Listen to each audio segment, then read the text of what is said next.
ప్రభువైన యేసుక్రీస్తు నామములో అందరికి వందనములు తెలియజేస్తున్నాను. అందరు క్షేమంగా ఉన్నారా? మీ అందరి కొరకు ప్రార్థిస్తున్నాము. మీరు కూడా మా కొరకు ప్రార్థించండి. ప్రార్థన వల్లనే మనం కలిసి ఉంటాము. ప్రార్థన వల్లనే మనం ప్రతిరోజు కూడా జతపడి ఉంటాము. ఒకరికొకరు ప్రార్థించుకున్నట్టే జతపడట.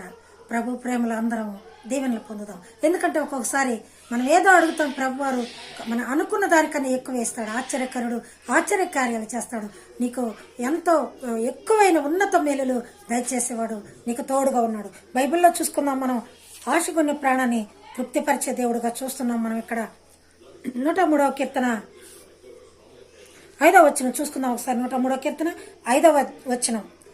పక్షరాజు యవనం వలె నీ యవనము క్రొత్తదగునట్లు మేలుతో నీ హృదయమును తృప్తిపరచుచున్నాడు. పక్షిరాజు యవ్వనము వలె నీ యవ్వనము క్రొత్తదగినట్లు మేలుతో నీ హృదయం తృప్తిపరుస్తున్నాడని చెప్పి ఉన్నాడు.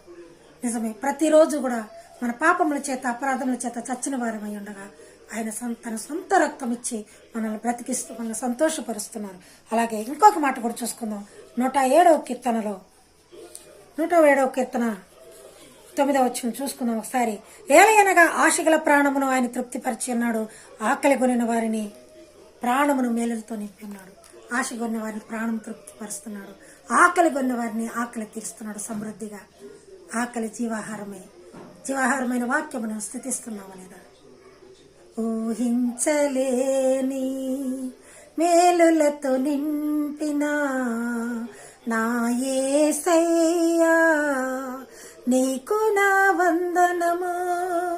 ఊహించలేని మేలులతో నింపిన నా యేసయ్యా నీకు నా వందనం. వర్ణింపగలమా నీ కార్యముల్, వివరింపగలనా నీ మేలులను. ఊహించలేని మేలులతో నింపిన నా యేసయ్యా నీకు నా వందనం.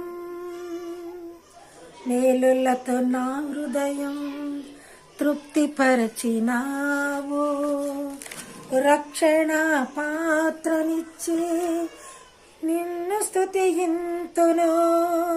ఇశ్రాయేలు దేవుడా నా రక్షక స్తుతింతును నీ నామమును. ఊహించలేని మేలులతో నింపిన